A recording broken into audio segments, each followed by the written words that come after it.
Some crimes are so heartbreaking or shocking that they change laws, change society, or even earn the label crime of the century.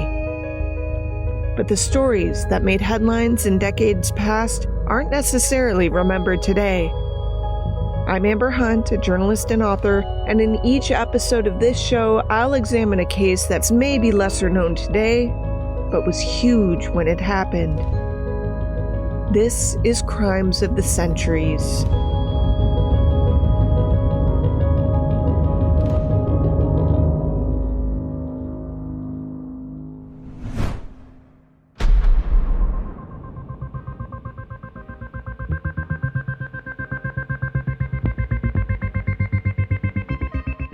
Early on September 19th, 1777, Benedict Arnold heard cannon fire in the near distance and rushed to round up his men to confront the British army bearing down on them.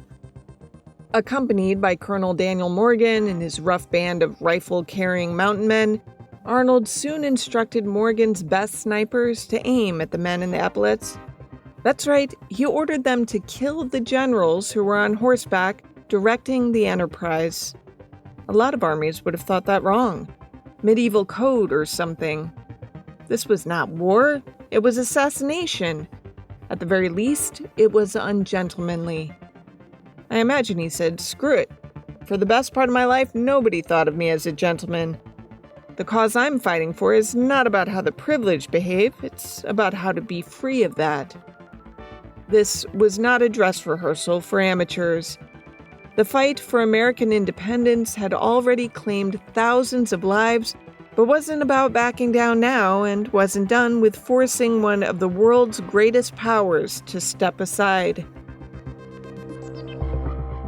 On the battlefield that day, deeply mired in the chaos that is war, both sides fought with incredible courage, sometimes hand-to-hand, sometimes with bayonets, sometimes with cannon and rifle fire.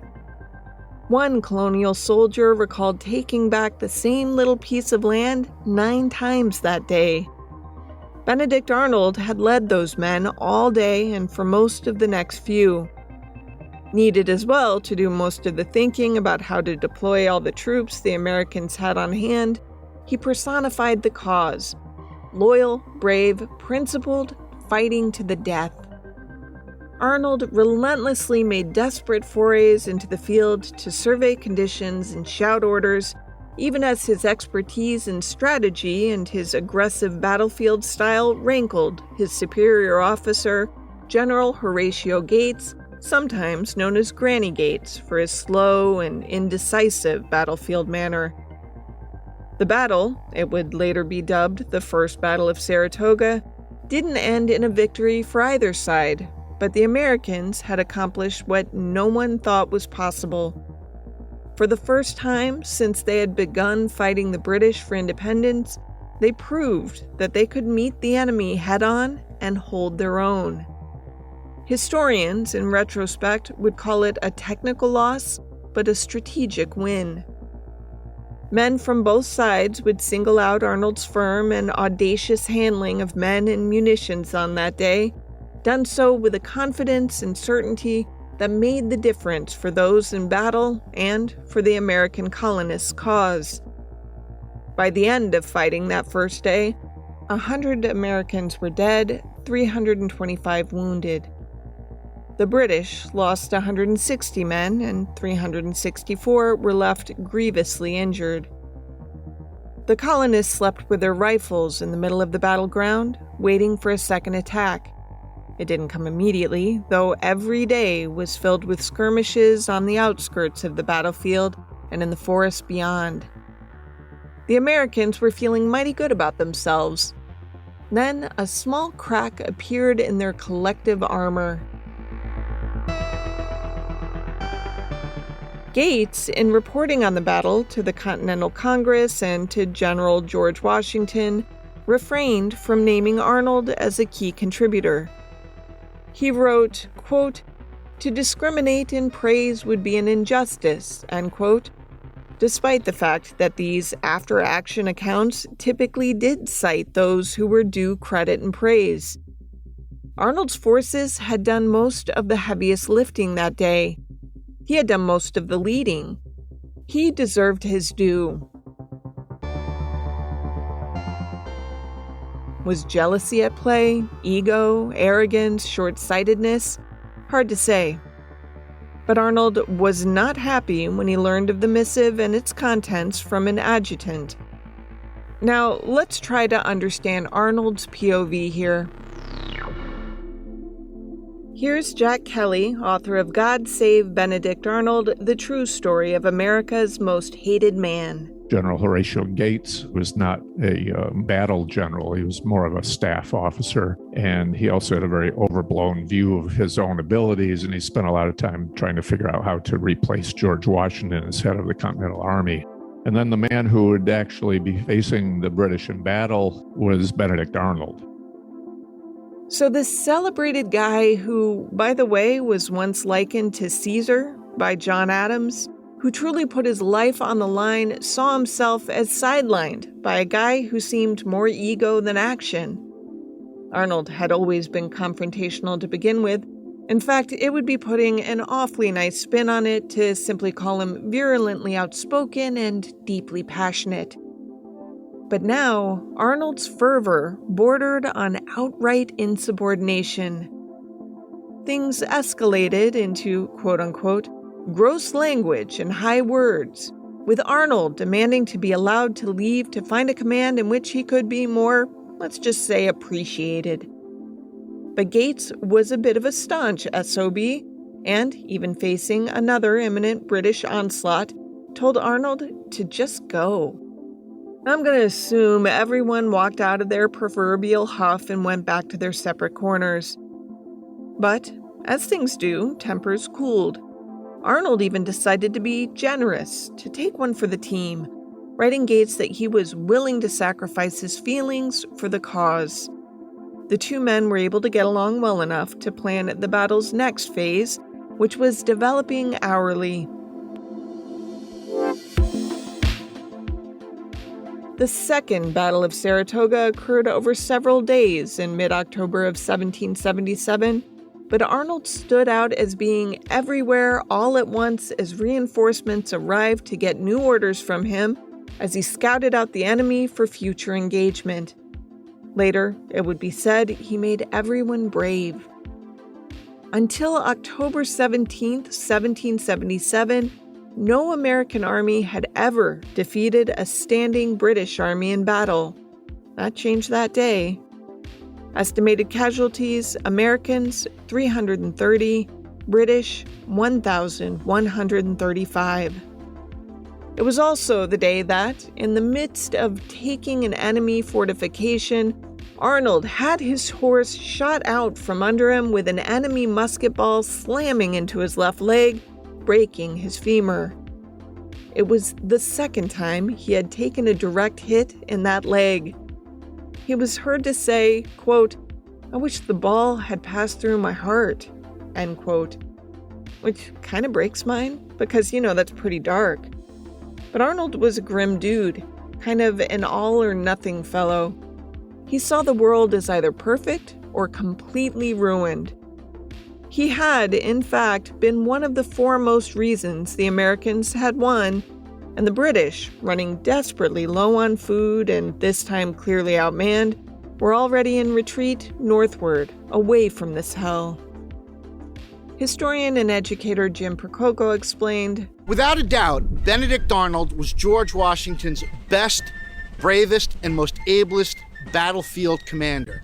Arnold was the American hero of the American victory at Saratoga." The Second Battle of Saratoga likely changed the outcome of the Revolutionary War. It horrified the British public, angered the English king, and convinced the waffling French king to get behind the colonists, financially and otherwise. Here's Jack Kelly quoting Time magazine. The Battle of Saratoga was the single most important battle anywhere in the world in the last 1,000 years.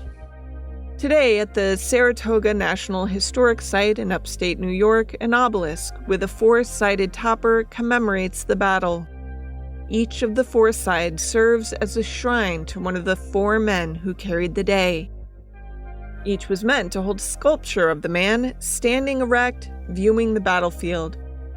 One side recognizes the undeserving Horatio Gates. On another is an important general named Philip Schuyler, you know his daughters if you've seen the much-celebrated Broadway musical Hamilton. The third gallant figure is the brave ruffian Colonel Daniel Morgan. The fourth is empty. That would be where the marble figure of Major General Benedict Arnold should stand, but doesn't. Because one of the greatest men who fought in the American Revolution would eventually go on to commit one of the most egregious crimes of the 18th century. He would go to the other side.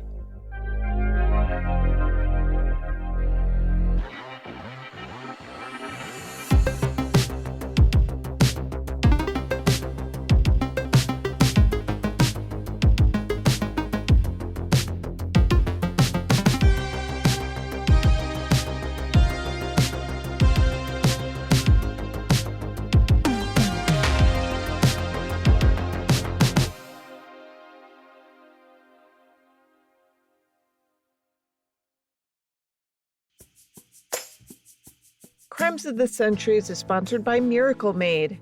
I've talked on here before about how sleep is so very tricky for me. Miracle Made sheets help so much on this front. I have a couple of sets and I hate it so much when I use anything else that I just ordered a couple more.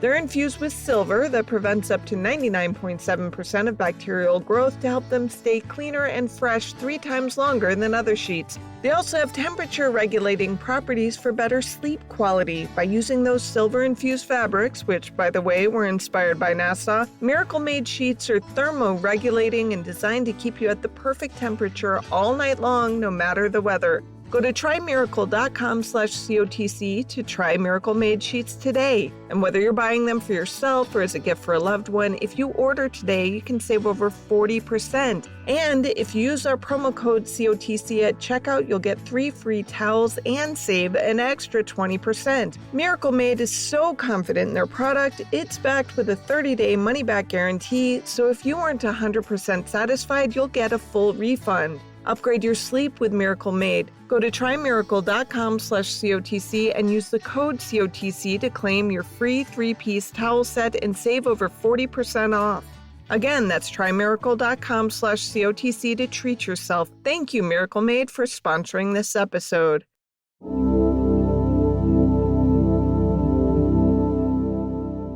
This is a story about an American hero, one who literally saved the country before it was one who was nearly killed several times while leading its mostly unskilled, untested troops into danger and death, one who might have his own Broadway show today if he had not been such a freaking purist. Or a greedy ass. I'll get to that, but first, realize that this guy was literally destined to be on a quarter or a dime or some denomination of dollar bills someday. His story is so good, so brave, and so American that he maybe would have been commemorated with his own day. You know, the kind we get Mondays off for. But he is not remembered for his heroics. He is remembered for his treachery. And for something he had always had, sometimes to his own detriment, and something he was kind of a prig about: honor. Okay, that sounds oxymoronic, but it isn't. Not if you thought like Benedict Arnold. He committed treason because many believe, and there is much proof and documentation to support it, that to his eternal horror, he lost his faith that he was fighting for the good guys.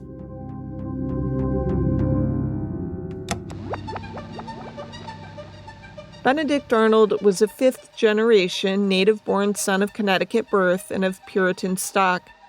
His great-great-grandfather, also named Benedict, all of the firstborn men in the line were similarly christened, served as a governor of Rhode Island, which did not mean the Arnolds were wealthy planters or merchants or whatever else people did back then. The Benedict, whose name has entered the American vernacular as synonymous with treasonous, traitor, turncoat, notorious chump, made his own way early on and did a bang-up job of it. He kind of had to. His father was an alcoholic who bankrupted the family. Jack Kelly again. In childhood, one of his duties was to go out and collect his father laying in the street or, passed out in some tavern there. Those memories would forever be seared into Benedict's psyche. These experiences of seeing his father helplessly drunk sort of pushed him towards this constant wanting to more and more success. While still a boy, Benedict dropped out of school and got an apprenticeship as an apothecary. 7 years later, and done with his indentured servitude and having gotten the hang of the apothecary biz, Arnold went to sea and was running his own ships in short order. By 34, he was well on his way to being an incredibly prosperous trader. That's with a D, not a T. Doing international business. He also owned a retail store operating a Swift business in New Haven, Connecticut, and also owned wharves on the waterfront there, where the trading vessels he also owned shipped out of. It's been said he also smuggled rum and molasses with those boats, but all's fair in love and contraband. And it was lucrative. Nice setup for his wife Margaret and their 3 small sons. In Jack Kelly's 2023 biography of Arnold, he writes, quote, "Yet Arnold could smell the future. Something fundamental was about to happen. He had always felt an irresistible urge, almost a mania, to climb, to acquire, to become somebody. Here was an opportunity even grander, a chance to play a role in history, a chance for immortality. He never hesitated." End quote.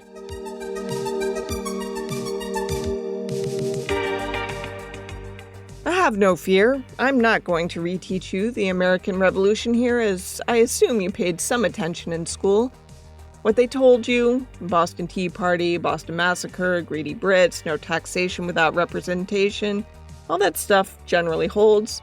But I'm not so sure the American side was as clean and organized and egalitarian as we are all led to believe. I won't beat around the bush here. People were in charge of things, and you know how people are. They're the worst. They have egos and quirks and needs and wants and ambition and frailty. They have competing desires. They have pride. They have personal notions of who they are and how they want to be remembered. They're, human beings. Sure, the revolution was full of the whizziest of whiz kids and Thomas Jefferson and John Adams and Benjamin Franklin and Alexander Hamilton, but it was still a bunch of guys, all male, all white, who had a few disagreements about how things ought to go, who ought to be in charge, and who ought to get the credit. For starters, you had the Constitutional Congress, who believed that civil control of the army was the way to go.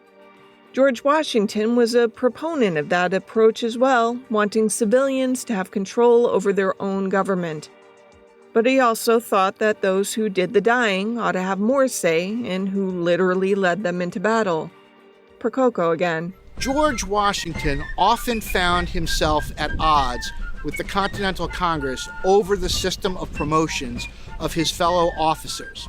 He was hamstrung by Congress because Congress controlled not only the purse strings of the war effort, but also controlled who would be promoted and who would not be promoted. Maybe they were pushing that civilian rule thing a little too far. And like I said, these civilians and the military men alike had their own agendas, complete with jealousies. Who was getting ahead? How can we submarine them? How can we advance our own positions, our own regard, our own legacies? Do I sound like I'm talking about teenage girls wrangling for prom queen? Yeah, it was like that. Nobody was playing nice. The officers wrote letters to Congress and Washington and anyone else in power to undermine their peers. And that sometimes meant that some officers, Arnold and Morgan were in that crowd, had to defend themselves in court, had to answer slanderous and libelous claims, and were passed over for promotion, even if they were, winning the war out there. The civilian response was to promote some men, ignore others.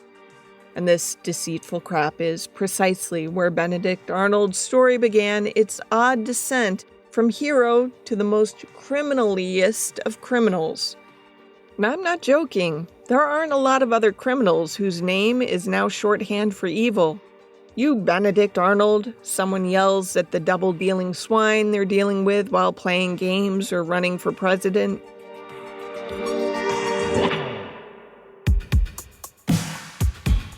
But back to Benedict, he believed deeply that a man should be judged not by his birth, but by his achievements. He did not believe that power should accrue to those because they were, for instance, royal or well-born or the cousin of the biggest landholder. I'm on that bus. But he took it to extremes, always did. He was just that kind of guy. Probably made him as annoying as shit, but that was his flaw and his credo for living.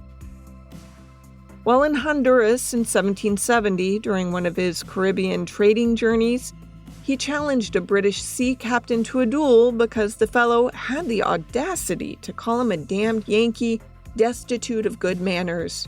God, not that. Anyway, they squared off per duel etiquette, and the British guy got winged. Arnold was ready to go again, but the British guy said he was sorry, and everybody went their separate ways. It was not Arnold's first duel, nor his last. He sailed home only to find that his new money was welcome, but he and his wife still weren't getting invitations to the right parties because, they had not been well born. That didn't sit well. Then along came the Stamp Act, Britain's way of taxing without asking, and it was an arbitrary show of power that hit the new wharf mogul in his pocketbook. This, ladies and gentlemen, was something to fight over.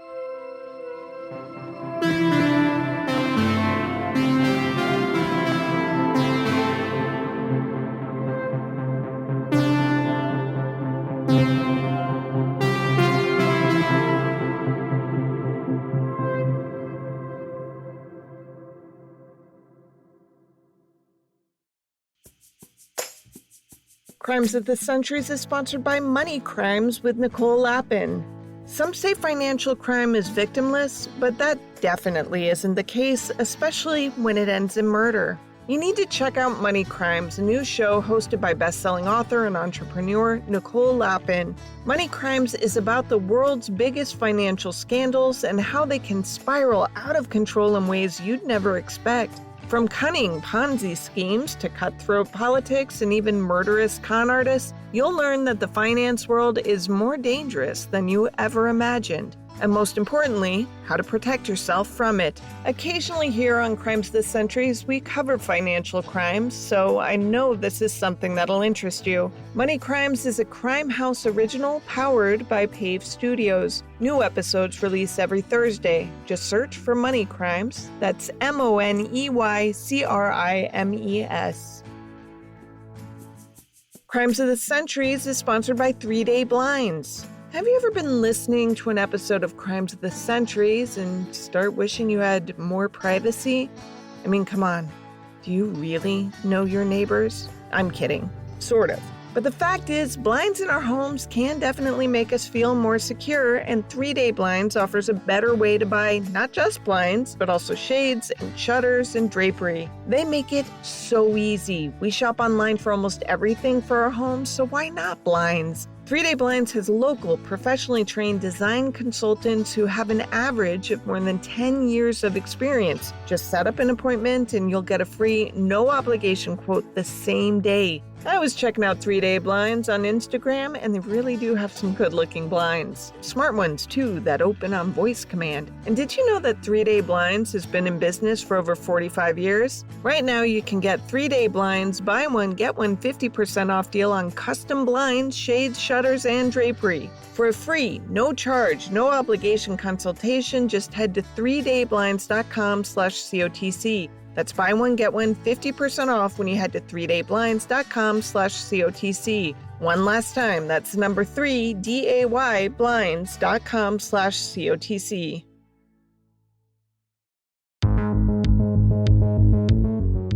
When shots were fired in Lexington and Concord on April 9th, 1775, Arnold gathered up some pals and made them into the Connecticut Militia Company.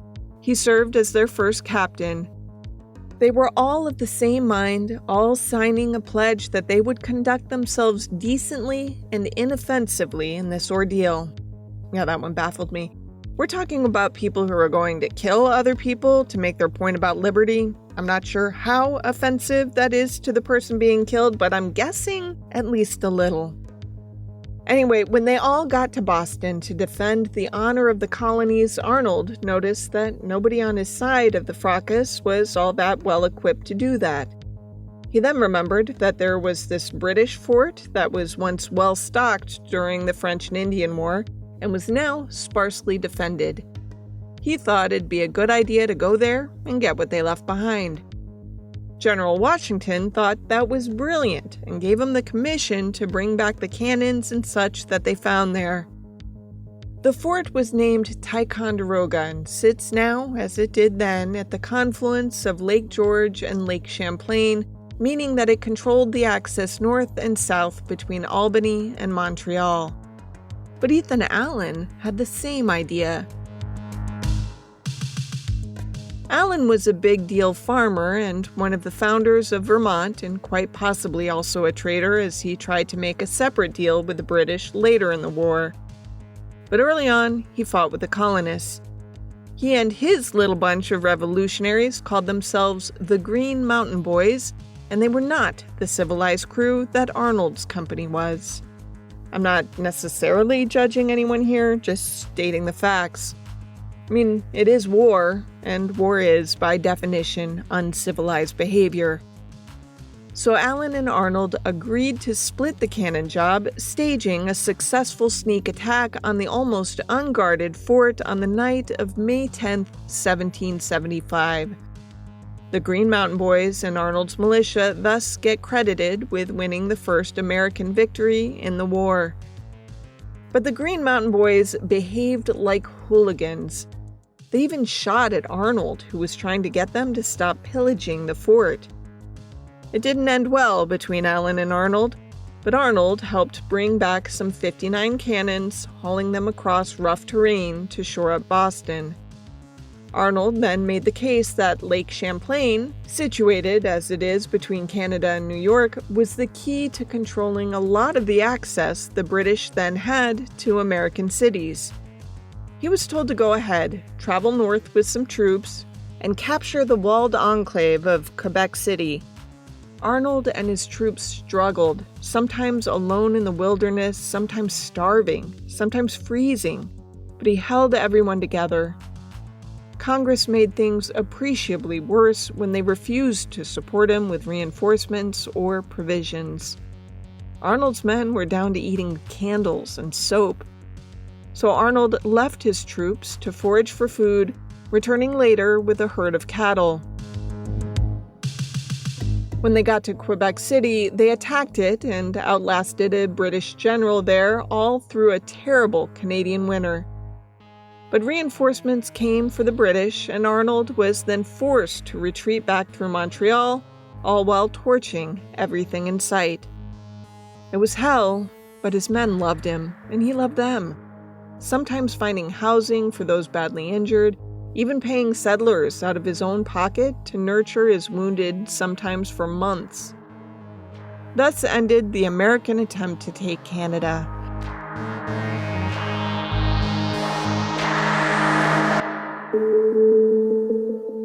Meanwhile, in the summer of 1776, the British decided to ramp up their own troops, sending almost 50,000 of their and Haitian soldiers to set up camp on Staten Island.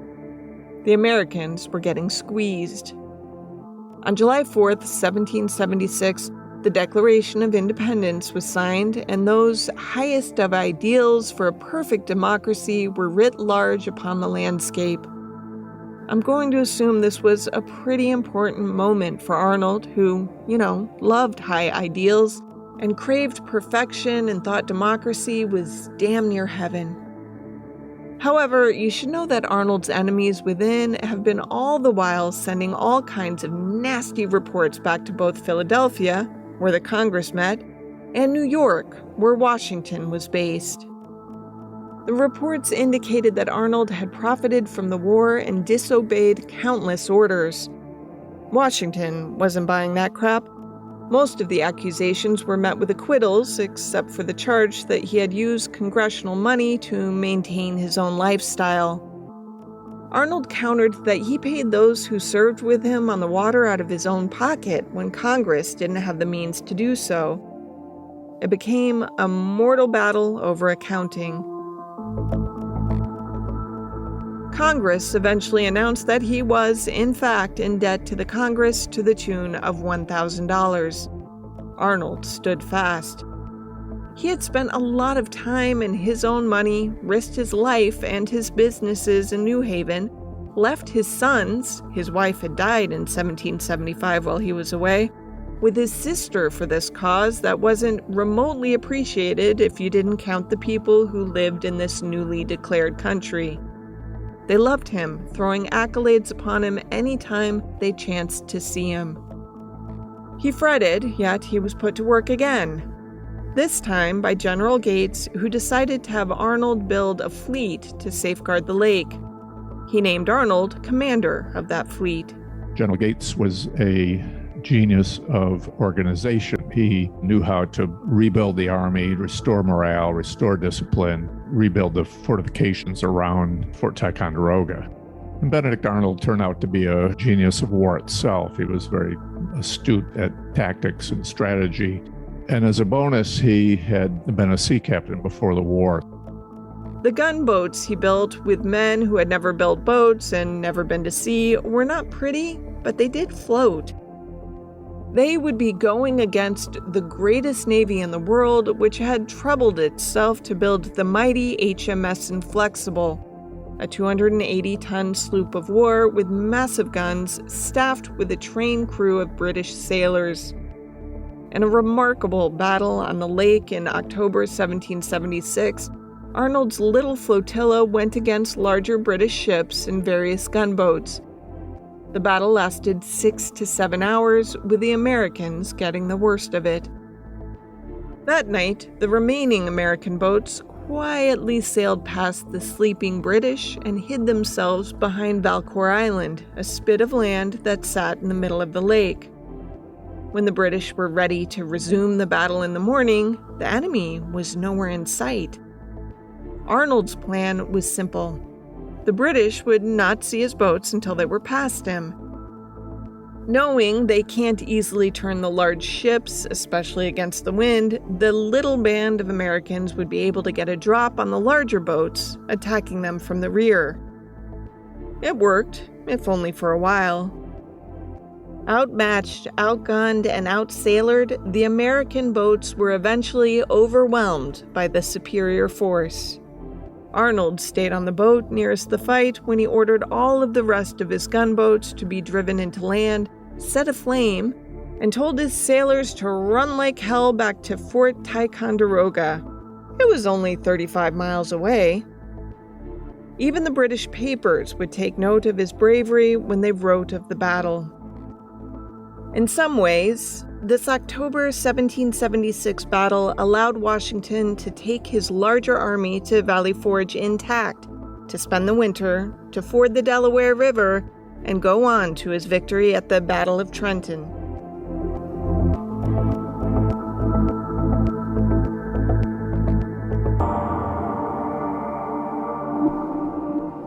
As I said before, promoting officers had, for 2 years, been rather an arbitrary process.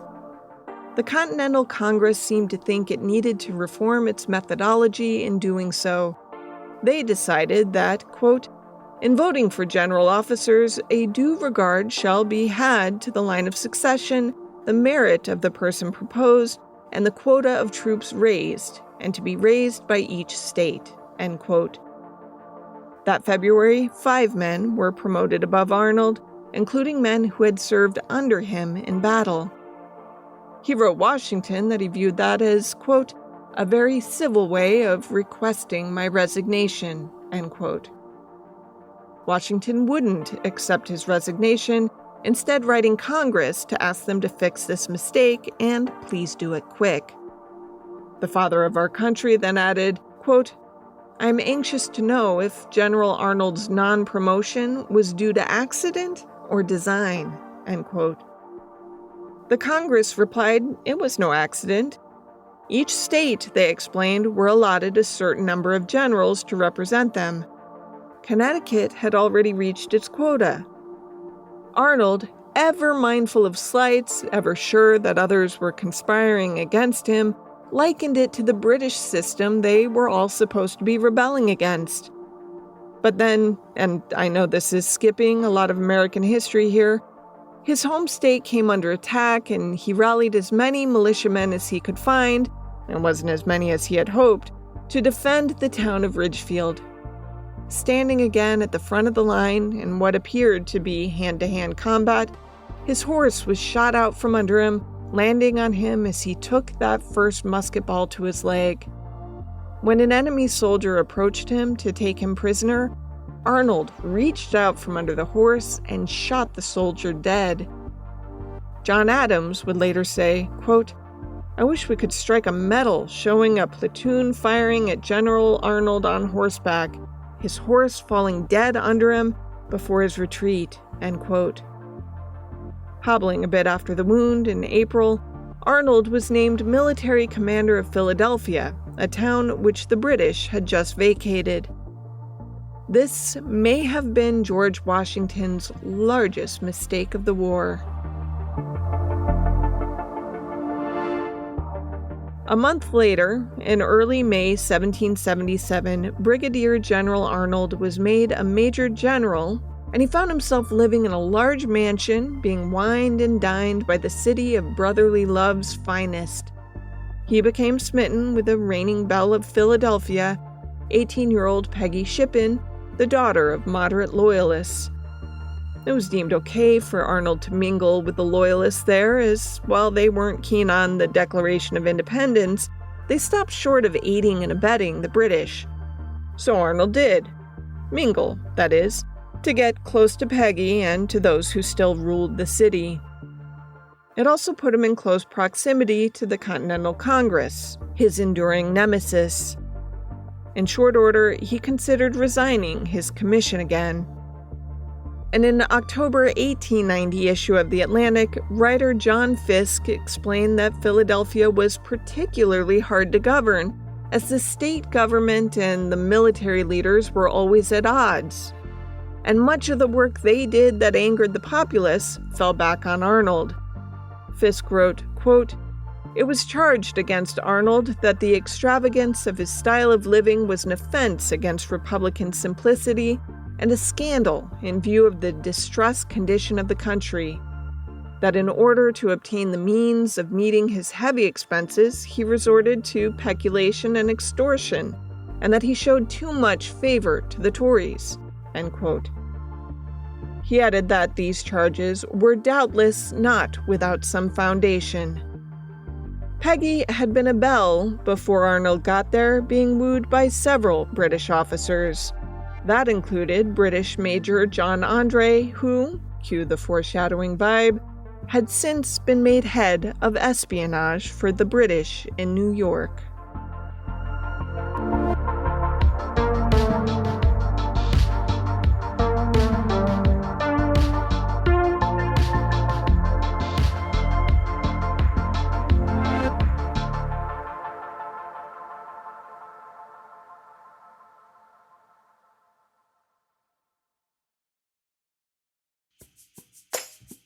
Crimes of the Centuries is sponsored by Hiya Health products. Getting food into my 10-year-old kiddo right now is a struggle. Like, it's one of our biggest friction points at the moment. So really, Hiya Health's vitamins are my saving grace. I say, at least take your Hiya, and he does. Hiya fills in the most common gaps in modern children's diets to provide the full-body nourishment our kids need with a yummy taste they love. Formulated with the help of nutritional experts for kids 2 and up, Hiya is pressed with a blend of 12 organic fruits and veggies and then supercharged with 15 essential vitamins and minerals, including vitamin D, B12, C, zinc, folate, and many others. And to make things easier, Hiya is sent straight to your door so we parents have one less thing to worry about. And Hiya just launched an awesome new collab. The same multivitamins that more than 1 million kids and parents love are now available in Barbie Pink with a limited edition Barbie unboxing experience, including Barbie bottle and Barbie stickers. We've worked out a special deal with Hiya for the best-selling children's vitamin. Receive 50% off your first order. To claim this deal, you must go to hiyahealth.com/COTC. This deal is not available on the regular website. Go to hiyahealth.com/COTC and get your kids the full body nourishment they need to grow into healthy adults.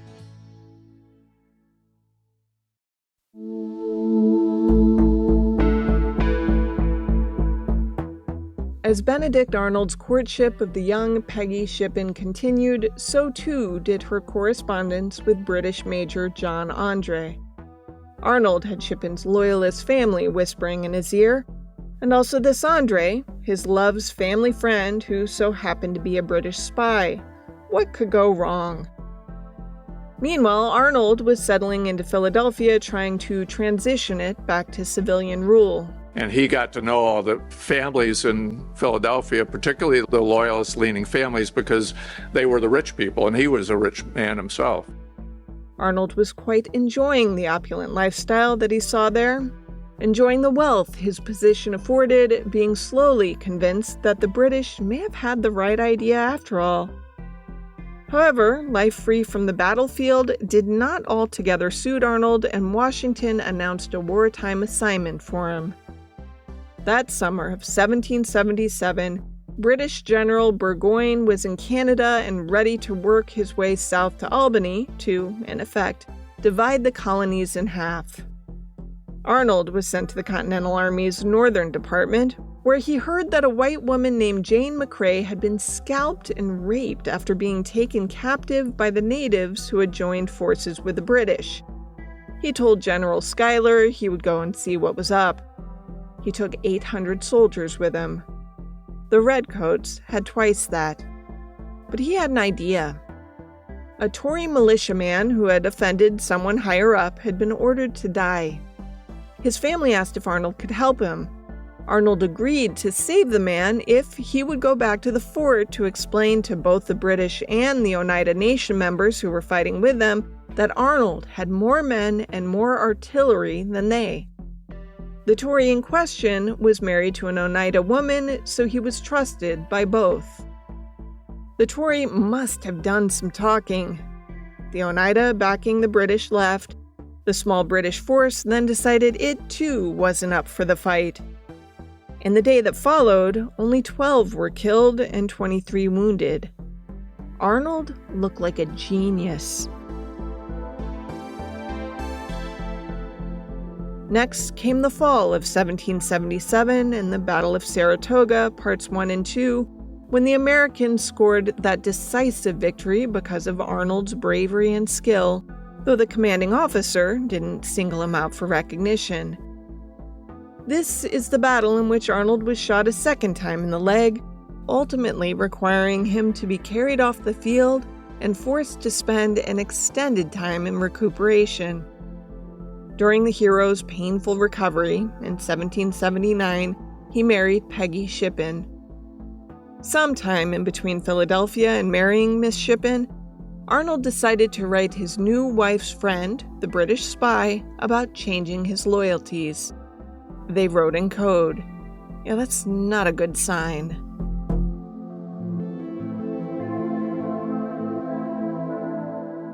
In July 1780, Arnold asked Washington if he could be put in charge of West Point.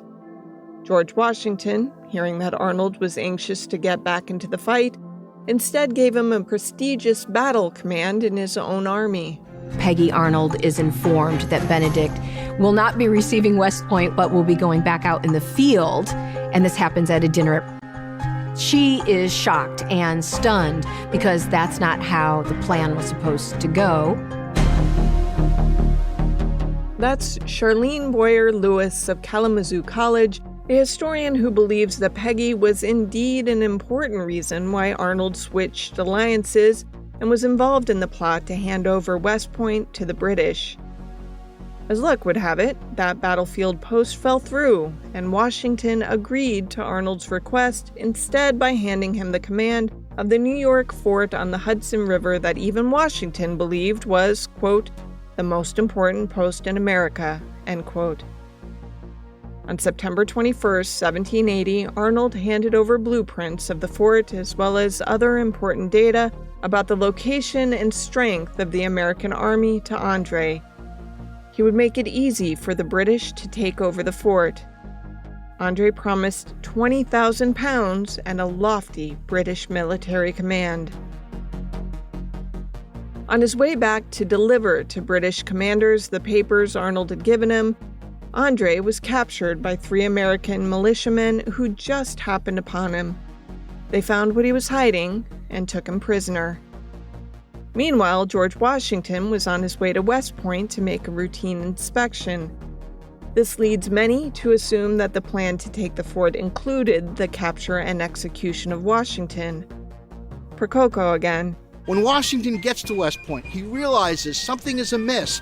The guards aren't posted. The fortifications are a wreck. He's absolutely mystified as to what's going on. The papers are then presented to him. These are the papers that documented Arnold's treachery. He was heard to mutter, "Who now can we trust?" Then he authorized officers to kidnap Arnold or kill him on sight. No one spoke of Saratoga. Wrote the historian Gardner Allen in 1913, quote, "It thus came about through a singular instance of the irony of fate that we owe the salvation of our country at a critical point to one of the blackest traitors in history," end quote. Arnold fled, first to New York and then to London, and Major Andre was summarily executed. Benjamin Franklin would write in a letter to the Marquis de Lafayette, quote, "Jesus sold only one man, Arnold, 3 million, end quote.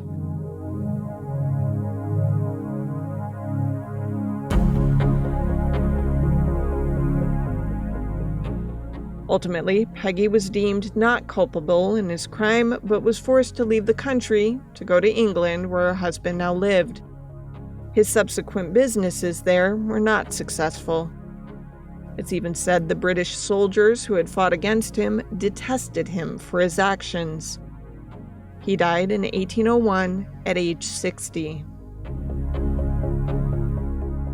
A Massachusetts paper writing on his demise said he was notorious throughout the world.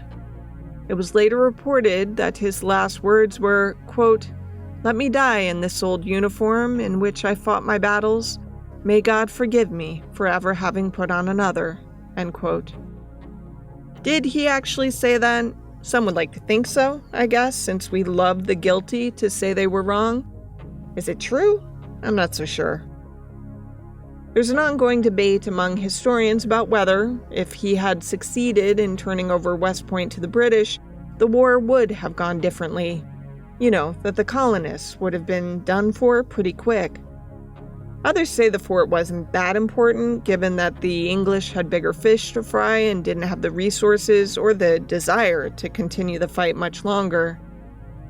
Today, at one of the smaller chapels at West Point, which is now one of the nation's premier military academies, there is a wall that's filled with plaques naming the great men of the Revolution. On one bronze plaque, only the words Major General appear. Under it, born 1741.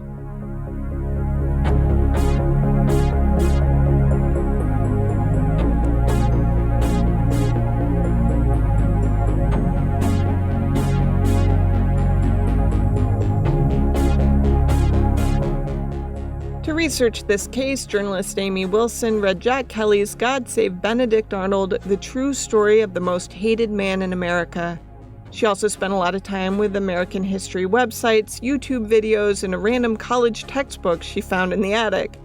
She watched a really slanted documentary about Arnold, which she won't name here because she doesn't like conflict.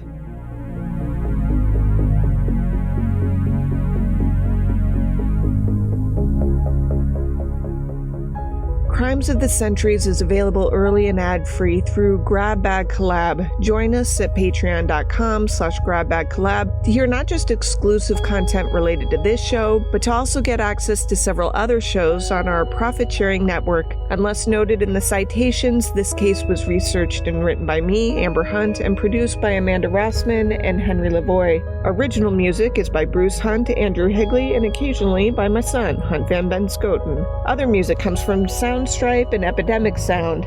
If you like the show, help us out by rating and reviewing us on Apple Podcasts. For more information or to recommend a case, go to centuriespod.com. On Instagram, we're at centuriespod, and check out our Crimes of the Centuries podcast Facebook page.